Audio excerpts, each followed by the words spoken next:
ಆಚಿ chilli powder ಸಖತ್ ಖಾರ ಬಣ್ಣ ಮತ್ತು ರುಚಿ ಆಚಿ ಚಿಲ್ಲಿ ಪೌಡರ್. ಶೀಘ್ರದಲ್ಲೇ ಜೆಡಿಎಸ್ ಪಕ್ಷದ ಚಿಹ್ನೆಗೆ ಚಕ್ರ ಸೇರ್ಪಡೆ ಆಗ್ತಾ ಇದೆ. ಜೆಡಿಎಸ್ ಚಿಹ್ನೆಗೆ ಚಕ್ರವನ್ನು ಸೇರಿಸೋದಕ್ಕೆ ಕೋರ್ ಕಮಿಟಿ ನಿರ್ಣಯ ಮಾಡಿದೆ. ಇದೀಗ ತೆನೆ ಹೊತ್ತ ಮಹಿಳೆ ಜೆಡಿಎಸ್ ಪಕ್ಷದ ಚಿಹ್ನೆ ಆಗಿದೆ. ಇದೀಗ ಜೆಡಿಎಸ್ ಪಕ್ಷದ ಚಿಹ್ನೆಗೆ ಚಕ್ರವನ್ನು ಸೇರ್ಪಡೆ ಮಾಡಲಾಗಿದೆ. ಜೆಡಿಎಸ್ ಚಿಹ್ನೆಗೆ ಚಕ್ರವನ್ನು ಸೇರಿಸಬೇಕು ಅಂತ ಕೋರ್ ಕಮಿಟಿ ನಿರ್ಣಯವನ್ನು ತೆಗೆದುಕೊಂಡಿದೆ. ಚುನಾವಣಾ ಆಯೋಗಕ್ಕೆ ಚಿಹ್ನ ಬದಲಾವಣೆಗೆ ಪ್ರಸ್ತಾಪ ಇಡ್ತಾರೆ. ಚಕ್ರ ಸೇರ್ಪಡೆ ಪಕ್ಷಕ್ಕೆ ಸಕಾರಾತ್ಮಕ ಚೈತನ್ಯ ಅನ್ನುವಂಥ ನಂಬಿಕೆ ಇದೆ. ಚಕ್ರ ಅಂತ ಹೇಳಿದ್ರೆ ನಿರಂತರವಾಗಿ ಚಲಿಸ್ತಾ ಇರುತ್ತೆ ಅಂತ, ಚಲನಶೀಲತೆ ಅನ್ನುವಂಥ ಒಂದು ಸಂಕೇತ ಅದು. ಹೀಗಾಗಿ ಅದನ್ನು ಸೇರ್ಪಡೆ ಮಾಡಬೇಕು ಅಂತ ಕೋರ್ ಕಮಿಟಿ ಸಭೆಯಲ್ಲಿ ದೇವೇಗೌಡರ ಸಲಹೆ, ತೆನೆ ಹೊತ್ತ ಮಹಿಳೆ ಜೊತೆಗೆ ಚಕ್ರವನ್ನು ಸೇರಿಸೋದಕ್ಕೆ ಮೊದಲು JDSನ ಈ ಚಿಹ್ನೆಯಲ್ಲಿ ಚಕ್ರ ಇತ್ತು, ಅದಾದ ನಂತರ ಟ್ರ್ಯಾಕ್ಟರ್ ಆಯಿತು. ಟ್ರ್ಯಾಕ್ಟರು ಇಂಡಿಪೆಂಡೆಂಟ್ ಕ್ಯಾಂಡಿಡೇಟ್ ಬಳಸ್ತಾರೆ ಅನ್ನೋ ಕಾರಣಕ್ಕಾಗಿ ಏನೋ ಗೊಂದಲ ಆಗ್ತಾ ಇದೆ ಅನ್ನೋ ಕಾರಣಕ್ಕಾಗಿ ತೆನೆ ಹೊತ್ತ ಮಹಿಳೆ, ರೈತರ ಹಕ್ಕುಗಳು ಮತ್ತು ಮಹಿಳೆಯರ ಹಕ್ಕುಗಳು ಅನ್ನುವ ಕಾರಣಕ್ಕಾಗಿ ತೆನೆ ಹೊತ್ತ ಮಹಿಳೆಯನ್ನು JDS ಚಿಹ್ನೆಯಾಗಿ ಬದಲಾಯಿಸಲಾಗಿತ್ತು. ಇತ್ತೀಚೆಗಷ್ಟೇ ರಜತ ಮಹೋತ್ಸವವನ್ನು ಆಚರಣೆ ಮಾಡಿಕೊಂಡಿದ್ದಾರೆ JDSನವರು. ಇದೀಗ 2026ರಲ್ಲಿ ಒಂದು ಚಕ್ರವನ್ನು ತರೋದಕ್ಕೆ JDS ನಿರ್ಧಾರ ಮಾಡಿದೆ. ಈ ಬಗ್ಗೆ ಹೆಚ್ಚಿನ ಡೀಟೇಲ್ಸ್ ಕೊಡ್ತಾರೆ ನಮ್ಮ ಪ್ರತಿನಿಧಿ ರಾಚಪ್ಪ ಸುತ್ತೂರು ಫೋನ್ ಸಂಪರ್ಕದಲ್ಲಿದ್ದಾರೆ. ರಾಚಪ್ಪ, JDSನ ಚಿಹ್ನೆಯಲ್ಲಿ ಚಕ್ರ ಸೇರ್ಪಡೆ ಆಗುತ್ತಂತೆ, ಏನು ಕಾರಣ ಇದಕ್ಕೆ? ಪ್ರವೀಣ್, ಇದು ಏನು ದೇವೇಗೌಡರ ಒಂದು ಚಿಂತನೆ ಆಗಿದೆ. ಹಿಂದೆ JDS ಪಕ್ಷದಲ್ಲಿ ಒಂದು ಚಕ್ರ ಇತ್ತು ಅಥವಾ ನೇಗಿಲು ಹೊತ್ತ ರೈತ ಇತ್ತು, ನಂತರ ಟ್ರ್ಯಾಕ್ಟರ್ ಬಂತು, ರೀತಿ ಬದಲಾವಣೆ ಆಗ್ತಾ ಬಂದಿದೆ. ಹೀಗಾಗಿ ದೇವೇಗೌಡರು ಈ ರೀತಿ ವಾಸ್ತು ವಿಚಾರಗಳಿರ್ಬೋದು ಮತ್ತು ಪಕ್ಷವನ್ನ ಯಾವೆಲ್ಲ ಅಭಿವೃದ್ಧಿ ಮಾಡಬೇಕು ಅಂತ ಸಂದರ್ಭದಲ್ಲಿ ಈ ರೀತಿ ವಿಚಾರಗಳನ್ನ ಚರ್ಚೆ ಮಾಡ್ತಾರೆ.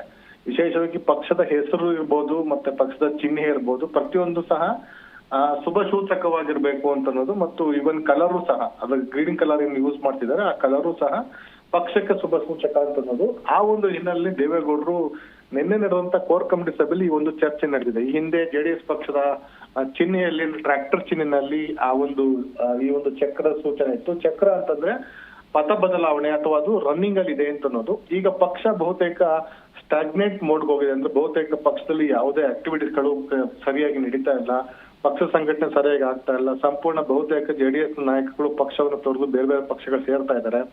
JDS ಪಕ್ಷ ಬಹುತೇಕ ಜಿಲ್ಲಾ ಸಂಘಟನೆಗಳು ಸಂಪೂರ್ಣವಾಗಿ ಕ್ಷೀಣಿಸ್ತಾ ಇವೆ. ಕೇವಲ ಮೈಸೂರು ಭಾಗಕ್ಕೆ ಮಾತ್ರ ಸೀಮಿತವಾಗಿದೆ ಅಂತ ಆರೋಪ ಇದೆ. ಹೀಗಾಗಿ ಎಲ್ಲೋ ಒಂದ್ ರೀತಿ ಪಕ್ಷದ ಒಂದು ಚಿಹ್ನೆಯನ್ನ ಬದಲಾವಣೆ ಮಾಡಿದೆ. ಅದರಲ್ಲಿ ಮುಂದಿನ ದಿನಗಳಲ್ಲಿ ಪಕ್ಷಕ್ಕೂ ರಾಜಕೀಯ ಭವಿಷ್ಯ ಸಿಗಬಹುದು. ಅದರ ಮುಂಬರುವಂತ ಏನು ಸ್ಥಳೀಯ ಸಂಸ್ಥೆ ಚುನಾವಣೆ ಇರ್ಬೋದು ಅಥವಾ ಜಿಲ್ಲಾ ಪಂಚಾಯತ್ ತಾಲೂಕು ಪಂಚಾಯತ್ ಚುನಾವಣೆ ಇರ್ಬೋದು, BBMP ಚುನಾವಣೆ ಇರ್ಬೋದು, ಅದೇ ರೀತಿ ಮುಂಬರುವಂತ ವಿಧಾನಸಭೆ ಚುನಾವಣೆಗೂ ಸಹ ಪಕ್ಷದ ಚಿಹ್ನೆ ಬದಲಾವಣೆ ಮಾಡಿದ್ದಲ್ಲಿ ಅದು ರಾಜಕೀಯವಾಗಿ ಲಾಭ ಆಗಬಹುದು ಅಂತ ಕೆಲವು ವಾಸ್ತುಶಾಸ್ತ್ರಜ್ಞರು ಮತ್ತು ಜ್ಯೋತಿಷ್ಯಗಳು ದೇವೇಗೌಡರಿಗೆ ಸಲಹೆಯನ್ನ ಕೊಟ್ಟಿರುವಂತ ಮಾಹಿತಿ ಇದೆ. ಈ ಒಂದು ಹಿನ್ನೆಲೆಯಲ್ಲಿ ಆ ಒಂದು ಚಕ್ರ ತಿರುಗುವಿಕೆಯ ಸೂಚಕ ಮತ್ತು ಅದು ಪರಿವರ್ತನೆಯ ಕಾಲ ಅನ್ನೋದು ಅಥವಾ ಪರಿವರ್ತನೆಯ ಒಂದು ಸೂಚಕ ಅನ್ನುವ ಹಿನ್ನೆಲೆಯಲ್ಲಿ ದೇವೇಗೌಡರು ಇಂದು ಚಿಂತನೆ ನಡೆಸಿ ಚುನಾವಣಾ ಆಯೋಗಕ್ಕೆ ಈ ಒಂದು ಸಂಬಂಧಪಟ್ಟಂತೆ ಈಗಾಗಲೇ ಪ್ರಕ್ರಿಯೆಯನ್ನು ಆರಂಭಿಸಿದೆ. ಚುನಾವಣಾ ಆಯೋಗ ಒಂದು ವೇಳೆ ದೇವೇಗೌಡರ ಮನವಿಯನ್ನ, ದೇವೇಗೌಡರು JDS ಪಕ್ಷದ ರಾಷ್ಟ್ರೀಯ ಅಧ್ಯಕ್ಷರಾಗಿದ್ದಾರೆ, ಹಾಗಾಗಿ ಅವರ ಒಂದು ಮನವಿಯನ್ನ ಚುನಾವಣಾ ಆಯೋಗ ಪರಿಗಣಿಸಿ ಈ ಒಂದು ತೆನೆ ಹೊತ್ತ ಮಹಿಳೆಯ ಜೊತೆಗೆ ಇಡೀ ಒಂದು ಬಾವುಟಕ್ಕೆ ಚಕ್ರವನ್ನು ನೀಡಿದ್ದೆ. ಅದರಲ್ಲಿ ಮುಂದಿನ ದಿನಗಳಲ್ಲಿ ರಾಜಕೀಯ ಲಾಭವಾಗಬಹುದು ಅದು ಅಂತ ಒಂದು ಚಿಂತನೆಯಲ್ಲಿ ಈಗ ಚುನಾವಣಾ ಆಯೋಗಕ್ಕೆ ಪ್ರಸ್ತಾವನೆ ಸಲ್ಲಿಸಕ್ಕೆ ತೀರ್ಮಾನ ಕೈಗೊಂಡಿದ್ದಾರೆ. ಹಾಗಾಗಿ ಆದಷ್ಟು ಶೀಘ್ರವಾಗಿ ಒಂದು ಪ್ರಸ್ತಾವನೆ ಚುನಾವಣಾ ಆಯೋಗಕ್ಕೆ ಕಳಿಸ್ತಾರೆ. ಚುನಾವಣಾ ಆಯೋಗ ಇದನ್ನು ಸಂಬಂಧಪಟ್ಟಂತೆ ಪ್ರಕ್ರಿಯೆಗಳನ್ನು ನಡೆಸಿ ಅದು ಅಧಿಕೃತವಾಗಿ ಈ ಒಂದು ಚಿಹ್ನೆಯನ್ನ ಬದಲಾವಣೆ ಮಾಡ್ಲಿಕ್ಕೆ ಯಾವ ಪ್ರಕ್ರಿಯೆ ಅದನ್ನ ನಡೆಸಿ ನಂತರ ಅದನ್ನ ಅಧಿಕೃತವಾಗಿ ಅಬ್ಜೆಕ್ಷನ್ ಕಾನ್ಫರ್ಮ್ ಮಾಡ್ತಾರೆ. ಬೇರೆ ಯಾರಾದ್ರೂ ಈ ಒಂದು ಚುನಾವಣೆ ಚಿಹ್ನೆಯನ್ನ ಬಳಸಿದ್ದೆ ಅದಲ್ಲಿ ಅದನ್ನ ಕೊಡ್ಲಿಕ್ಕೆ ಬರುತ್ತಾ ಇಲ್ವಾ ಅಂತ ಅನ್ನೋದನ್ನು ಸಹ ಚುನಾವಣಾ ಆಯೋಗ ಪರಿಶೀಲನೆ ನಡೆಸಿ ಅಂತಿಮವಾಗಿ JDS ಪಕ್ಷ ಅಲಾಟ್ ಮಾಡಬಹುದು ಅಥವಾ ಅದನ್ನ ಬದಲಾವಣೆ ಹೇಗೆ ಮಾಡಬಹುದು ಅನ್ನೋ ಬಗ್ಗೆಯೂ ಸಹ ಸೂಚನೆ ಕೊಡುವಂತ ಸಾಧ್ಯತೆ ಇದೆ. ಹೀಗಾಗಿ ದೇವೇಗೌಡರು ಈ ಒಂದು ಚಿಂತನೆ ಕೇವಲ ಪಕ್ಷದಲ್ಲಿ ಚಿಹ್ನೆ ಮಾತ್ರ ಬದಲಾವಣೆ ಆಗಕ್ಕೆ ಮಾತ್ರ ಚಿಹ್ನೆ ಮಾತ್ರ ಬದಲಾವಣೆ ಮಾತ್ರ ಅಥವಾ ಮುಂದಿನ ತಿಂಗಳಲ್ಲಿ ರಾಜಕೀಯವಾಗಿ ಪಕ್ಷವನ್ನು ಇನ್ನಷ್ಟು ಸಂಘಟನೆಗೊಳಿಸಿ ಮುಂಬರುವಂತ 2028ರ ಚುನಾವಣೆಗಿರ್ಬೋದು ಮತ್ತು ಲೋಕಸಭಾ ಚುನಾವಣೆ ಇರ್ಬೋದು ಮತ್ತು ಸ್ಥಳೀಯ ಸಂಸ್ಥೆ ಚುನಾವಣೆಯಲ್ಲಿ ಪಕ್ಷವನ್ನು ಇನ್ನಷ್ಟು ಸದೃಢಗೊಳಿಸುವ ನಿಟ್ಟಿನಲ್ಲಿ ಈ ಒಂದು ಚಿಹ್ನೆ ಇನ್ನಷ್ಟು ಸಹಾಯಕವಾಗುತ್ತೆ ಅಂತ ಚಿಂತನೆಯಲ್ಲಿ ದೇವೇಗೌಡರು ಈ ಒಂದು ಪ್ರಕ್ರಿಯೆಯನ್ನು ಮುಂದಾಗಿದ್ದಾರೆ.